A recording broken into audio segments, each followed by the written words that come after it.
इधर कंस की भेजी हुई पूतना माया से अत्यंत सुंदर स्वरूप बना करके, लक्ष्मी जैसा स्वरूप धारण करके, दोनों हाथ में कमल पुष्प नचाती हुई, नाचती सी हुई, बल खाती सी हुई, इठलाती सी हुई नंदालय की ओर चल पड़ी।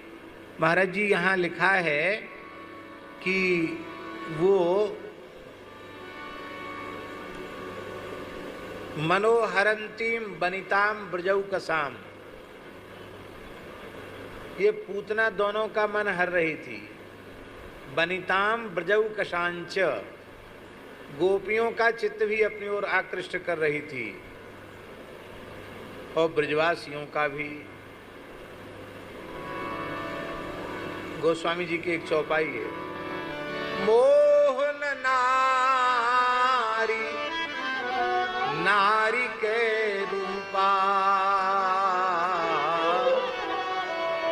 पन्नगारी यह चरित अनुपा।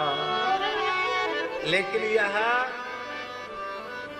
इतना सुंदर अपना श्रृंगार करके आई थी कि गोपियां भी इसकी ओर आकृष्ट हो गई और गोप भी आकृष्ट हो गए। अब एक प्रश्न है, जिन गोप गोपियों का सहज आकर्षण श्री कृष्ण के प्रति है, वो सब नित्य गोलोक के ही ठाकुर जी के परिकर हैं, उनका पूतना के प्रति आकर्षण पैदा हो जाना ये तो समझ में नहीं आता।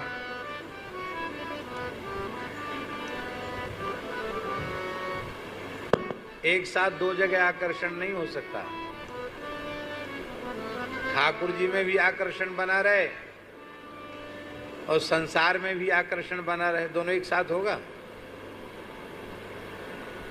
ठहाका लगाकर हंस भी लो और गाल भी फूले रह जाएं, ये दोनों एक साथ संभव है क्या? संभव नहीं। दो तरफ आकर्षण एक साथ नहीं रह सकता, या तो भगवान में आकर्षण होगा या शरीर संसार में आकर्षण, भोगों में आकर्षण होगा, कंचन कामनी में आकर्षण होगा। क्योंकि मन एक काल में एक ही जगह पर लग सकता है। कबीरा मन तो एक है, भावे तहां लगाओ, चाहे हरि का भजन कर, चाहे विषय कमाओ।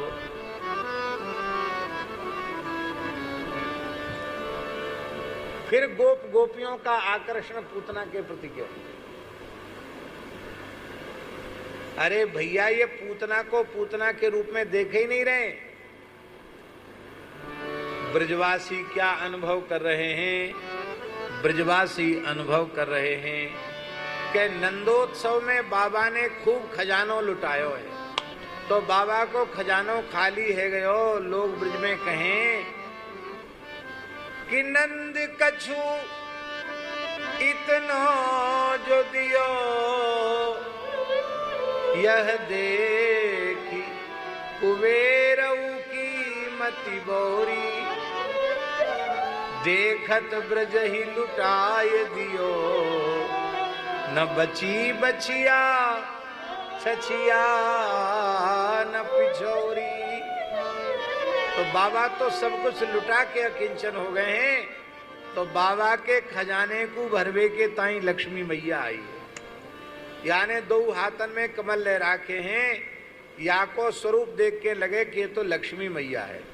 तो लक्ष्मी है तो भगवान की शक्ति है, और भगवान की शक्ति है तो भगवान से अभिन्न है, और जब भगवान से भिन्न है तो लक्ष्मी के प्रति आकर्षण भगवान के प्रति ही आकर्षण है।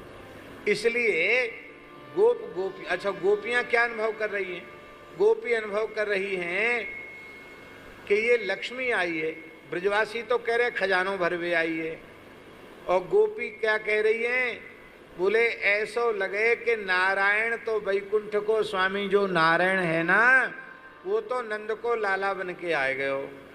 अब अकेली बिचारी लक्ष्मी वैकुंठ में रह के कहा करती, लक्ष्मी अपने पति को ब्रह्मांड में खोज रही है, कहाँ गयो मेरो पति, कहाँ गयो मेरो पति।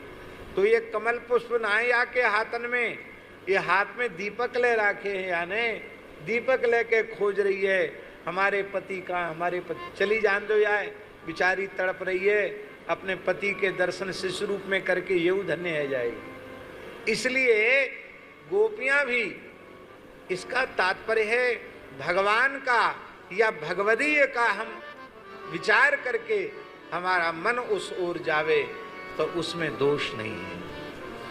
लेकिन भगवान और भगवदीय इसके अतिरिक्त यदि हमारा कहीं बन जाता है तो वह निश्चित ही निंदा के योग्य है। इससे एक बात सिद्ध हो गई कि जो भगवदीय पुरुष होते हैं उनकी दृष्टि में तो भगवान समाये होते हैं, उनको जहां दिखता है वहां भगवान ही दिखता है। ब्रजवासी इतने पवित्र आत्मा हैं कि पूतना में भी उसे लक्ष्मी जी का दर्शन हो रहा है, उन्हें लक्ष्मी जी का दर्शन हो रहा है। और बिना रोक टोक के पूतना चली गई नंद महल में, और बाल कृष्ण ने देखा कि ये पूतना आ रही है तो भगवान ने अपने नेत्र बंद कर लिए। विबुध्यताम् बालक मारिका गृहम् चराचरात्मा सन्निमीलिते क्षण। विबुध्यताम् बालक मारिका गृहम् चराचरात्मा सन्निमीलिते क्षण। अनन्तमारो पयदङ्कमन्तकम् अनन्तमारो पयदङ्कमन्तकम् यथोरगं सुप्तमभूतिरज यथोरगं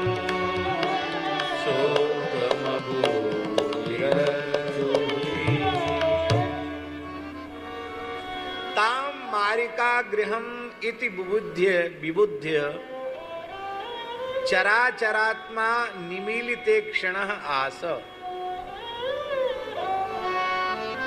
ये बाल हत्यारिणी है ऐसा जानकर चराचरात्मा श्री कृष्ण ने अपने दोनों नेत्र बंद कर लिए।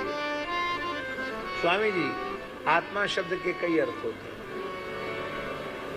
आत्मा शब्द का अर्थ कहीं इंद्रिय भी होता है, आत्मा शब्द का अर्थ कहीं अंतःकरण चतुष्टय भी होता है, आत्मा शब्द का कहीं अर्थ शरीर भी होता है।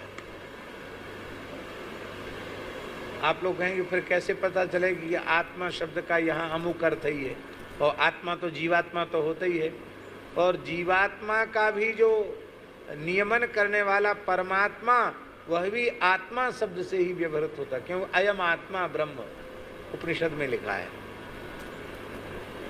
तो आत्मा शब्द के अनेक अर्थ हैं, तो कैसे पता चलेगा कि यहाँ आत्मा शब्द का अर्थ अमुक है? तो महापुरुषों ने कहा है प्रकरण के अनुसार शब्द का अर्थ किया जाता है। आत्मा शब्द किस प्रकरण में पठित है उस प्रकरण के अनुसार उसका अर्थ किया जाएगा। तो यहाँ चराचरात्मा का अर्थ क्या है? चर माने चेतन जीव और अचर माने अचेतन प्रकृति। इन दोनों की दोनों हैं आत्मा जिसकी। यहाँ स्वामी जी आत्मा शब्द का अर्थ शरीर है,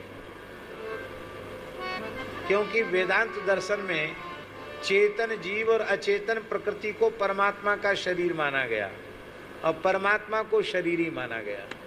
परमात्मा शरीरी है, ये हम वैष्णव दर्शन की बात कर रहे हैं, विशिष्टाद्वैत दर्शन की बात कर रहे हैं। वैष्णव दर्शन में, विशिष्टाद्वैत दर्शन में चेतन जीव और अचेतन प्रकृति ये परमात्मा का शरीर माने गए हैं और परमात्मा शरीरी आत्मा माना गया। तो यहाँ शुकदेव जी चिद चिद विशिष्ट ब्रह्म का प्रतिपादन कर रहे हैं।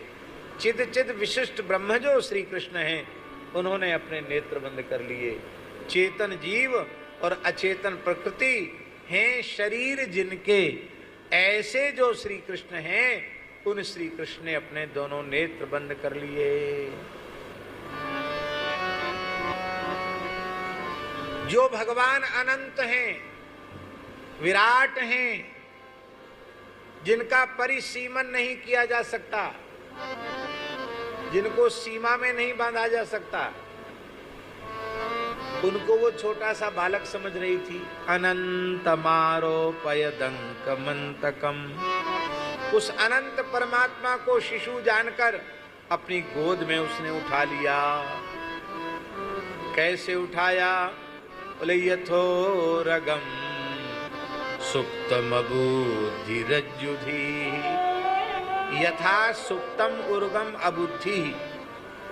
जैसे कोई मूर्ख व्यक्ति सोए हुए नाग को, सर्प को रस्सी मानकर पकड़ लेता है तो वो भयंकर काला विषधर नाग, और उसको रस्सी मान करके कोई पकड़े तो क्या होगा? बोलो। तुरंत सर्प डस लेगा, काट लेगा। ऐसे ही ये सोच रही थी कि जैसे मैंने हजारों बालकों को मौत के घाट उतार दिया, ऐसे ये भी है।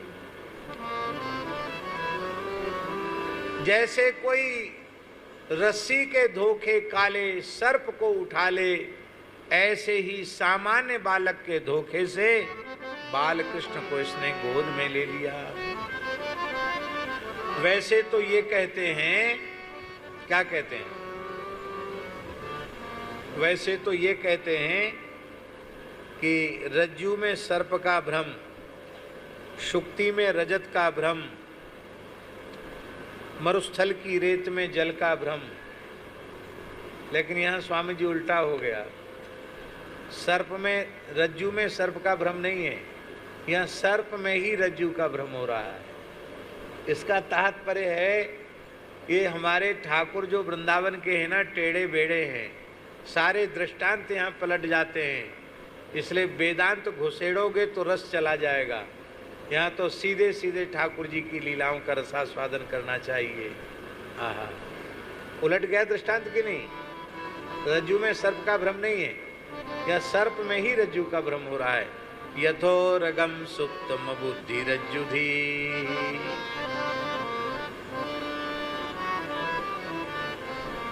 भगवान ने नेत्र क्यों बंद कर लिए? इसके ऊपर महापुरुषों ने, विद्वानों ने अनेक उत्प्रेक्षाएं व्यक्त की हैं। उनमें श्री वल्लभाचार्य महाप्रभु ने कहा कि ये पूतना को देखकर, सुबोधनी जी में वल्लभाचार्य जी ने कहा कि ये पूतना मूर्तिमती अविद्या है, और श्री कृष्ण प्रत्यक्ष परब्रह्म है। परब्रह्म के सामने अविद्या टिक नहीं सकती। परब्रह्म के सामने अविद्या नहीं टिक सकती। जब परब्रह्म के सामने अविद्या टिकेगी नहीं, श्री कृष्ण की आंखों से आंख मिलते ही अविद्या नष्ट हो जाएगी, तो पूतना की लीला कैसे बनेगी? पूतना उद्धार लीला नहीं बन पाएगी। इसलिए ठाकुर जी ने नेत्र बंद कर लिए। और बड़ी विचित्रता है महाराज जी, पूतना भी 6 कोस की है और अविद्या भी षट परवा होती है।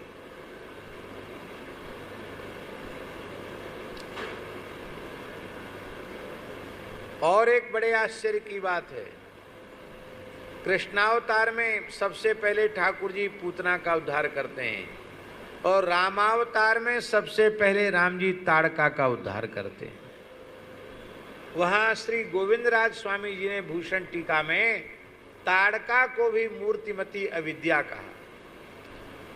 और महाराज जी ताड़का भी 6 कोस की है और पूतना भी 6 कोस की है।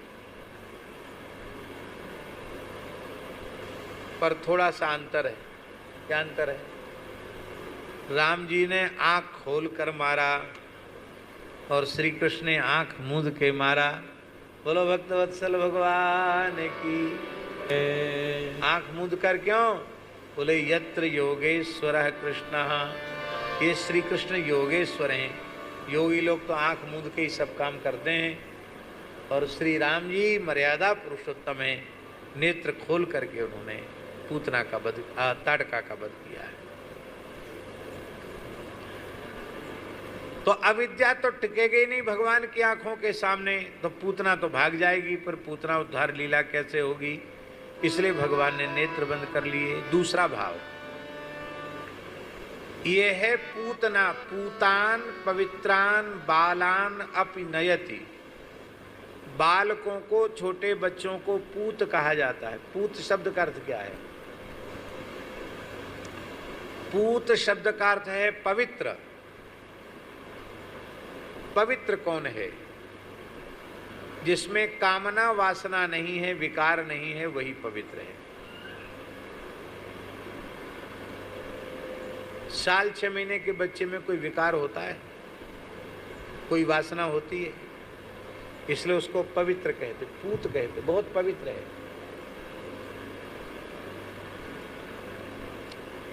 संत सरल चित्त होते हैं, बालक भी सरल होते हैं। इसलिए बालकों को भी संत के रूप में ही अनुभव करना चाहिए। इनको छल कपट करना बड़े लोग सिखाते हैं, झूठ बोलना सिखाएंगे, छल कपट करना सिखाएंगे। बच्चों में ना छल कपट, ना उनमें झूठ, उनमें राग द्वेष भी नहीं होता। पड़ोसी पड़ोसी का इतना झगड़ा कि एक दूसरे के जानी दुश्मन, और उनके छोटे छोटे बच्चे आपस में खेलते, उनमें कोई दुश्मनाई नहीं। फिर बड़े लोग कहते हैं वहां मत जाना, वो हमारा दुश्मन है। तब उस बच्चे की दिमाग में आता ये दुश्मन है। बालक पवित्र होते हैं। इसीलिए प्रहलाद जी का भाव है, कौमार आचरेत प्राज्ञो धर्मान भागवतानिह। भागवत धर्म का आचरण, वैष्णवता का आचरण 5 वर्ष की आयु के पहले से ही करना आरंभ कर देना चाहिए। और हम कहेंगे 5 वर्ष से नहीं, अब तो कहेंगे गर्भ से ही भागवत धर्म का आचरण सिखा देना चाहिए। गर्भिणी माता, उसके गर्भ में जो भी जीव हो, पुत्र हो या पुत्री, यदि गर्भावस्था के काल में माता अत्यंत पवित्र रहती है, शौचाचार से रहती है, भगवत चिंतन करती है, भगवान की लीलाओं का ध्यान करती है, भगवत भागवत चरित्रों का श्रवण करती है, सदा सत्य भाषण करती है, भगवान का नित्य चरणामृत प्रसाद लेती है, भागवत धर्म का आचरण करती है, गीता भागवत रामायण आदि पवित्र ग्रंथों का पाठ करती है, तो निश्चित है उसके गर्भ से जो भी जन्म लेगा पुत्र अथवा पुत्री, वो जन्म से ही भक्त होगा। ये तो गर्भ से सावधानी रखनी चाहिए। और फिर जब गर्भ के बाहर आए तो उसको बचपन से ही भजन के मार्ग पर लगाना। कई साल पुरानी बात है, हम समझते हैं शायद 2001 या 2002 की होगी। आज से 23-24 साल पुरानी बात। एक परिवार का एक छोटा बच्चा आया, उसके बड़े बूढ़े भी परिवार के थे, माता पिता भी थे। तो उन्होंने आग्रह किया कि महाराज जी इस बच्चे को मंत्र दे दीजिए। बच्चा मुश्किल से 3 या 4 साल का होगा, 5 साल का भी नहीं था। तो हम हंसने लगे। मैंने कहा कि ये नियम करेगा? बोले हाँ करता है। तो माला फेरता है। माला फेरता? बोले हाँ। भाई महाराज जी को माला दिखाओ अपनी। कुछ छोटे से बच्चे ने अपनी माला दिखाई। तो माला देख के पता चल जाता कि फिरी हुई माला है कि बिना फिरी माला है। तो माला देखी तो हमने कहा तुम्हारी माला? बोले हाँ। तो हमने कहा क्या जपते हो? तो छोटा बच्चा बोला हले लाम लाम लाम हले हले, हले कृष्ण कृष्ण कृष्ण हले हले। तोतले बोलते हैं ना छोटे बच्चे। बोला ये जपते हैं, महामंत्र जपते हैं। कितना जपते हो? बोला 8 माला सवेरे जपते हैं, 8 माला शाम को जपते हैं, 16 माला। 3-4 साल का बच्चा।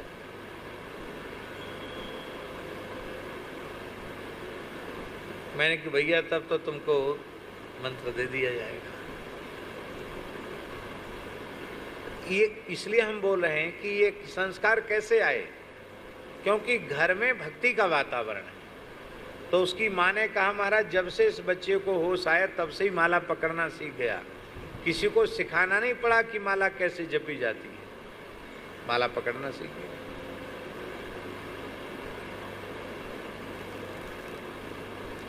कौमार आचरेत प्राज्ञः। कुमारावस्था भक्ति के लिए सबसे श्रेष्ठ इसलिए है कि उस समय कोई विकार नहीं होता है, और उस समय जब निर्मल चित्त निर्विकार चित्त होता है, उस समय जो भक्ति के संस्कार, उनकी जो छाप अंतःकरण पर पड़ती है वो जीवन में कभी मिटती नहीं है। और यदि आपके बालक बालिकाएं भक्त हैं तब तो आपका गृहस्थाश्रम धन्य है। और यदि कहीं बालक ही आपके घर में राक्षस पैदा हो गए तो मरने के बाद नरक जाने की जरूरत नहीं है, जीते जी घर ही नरक बन जाएगा। मरने के बाद तो जहां जाना वहां जाओगे, लेकिन जीते जी नरक हो जाएगा, नरक से बुरा हो जाएगा। बर भल बास नरक करता ता, दुष्ट संग जने दे विधाता।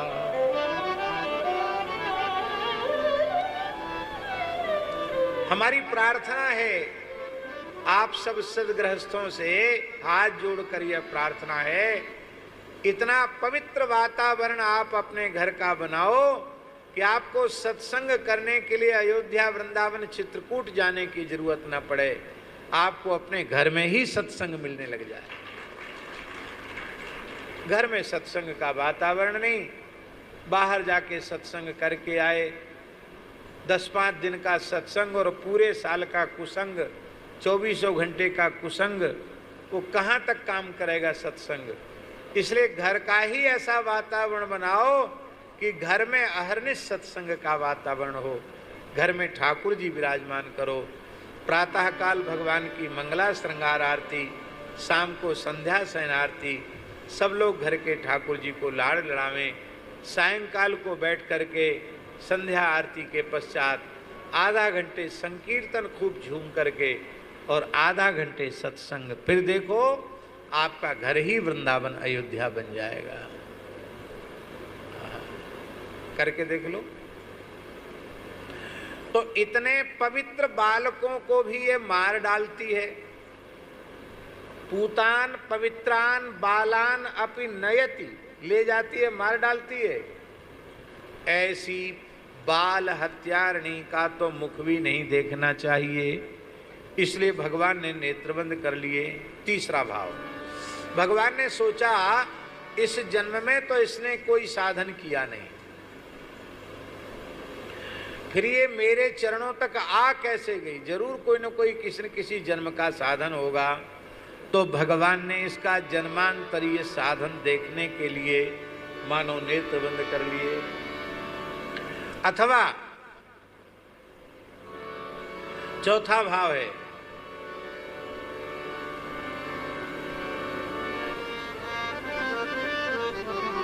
कि मैं तो ब्रज में अत्यंत सुमिष्ट दूध दही माखन मिश्री का भोग लगाने आया,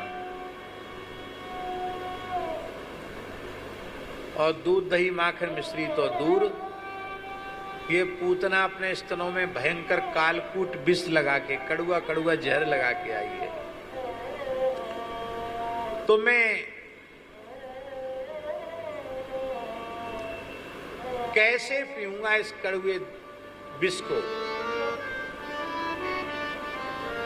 तो जैसे कड़वी गोली माताएं बच्चों को खिलाती हैं तो कहती हैं बेटा आंख मूंद के खा, घुटक जा, निगल जा, आंख मूंद के।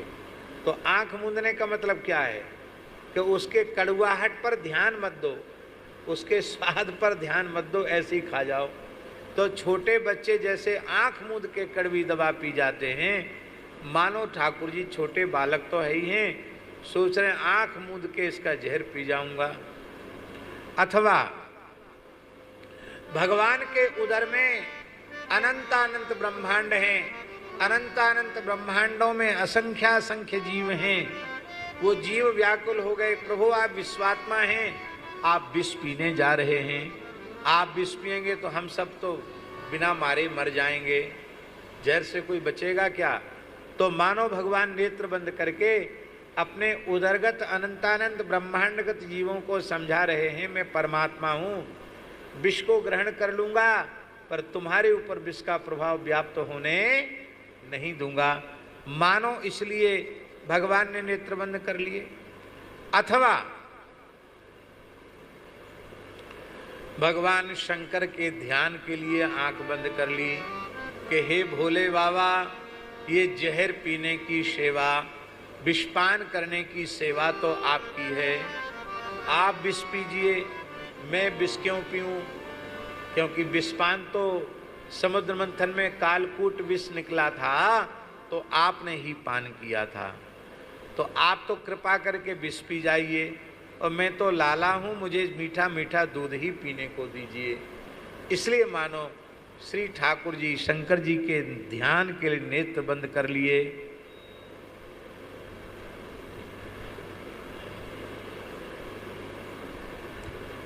अथवा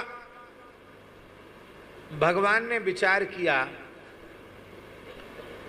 कि नेत्र हमारे भी हैं और ये पूतना भी बड़ा सुंदर श्रृंगार करके आई, इसकी भी बड़ी बड़ी आंखें, लक्ष्मी का रूप बना के आई ना, इसकी भी बड़ी बड़ी आंखें हैं, ये इसकी बड़ी बड़ी आंखें ये क्रूर राक्षसी की शोभा बढ़ा रही हैं।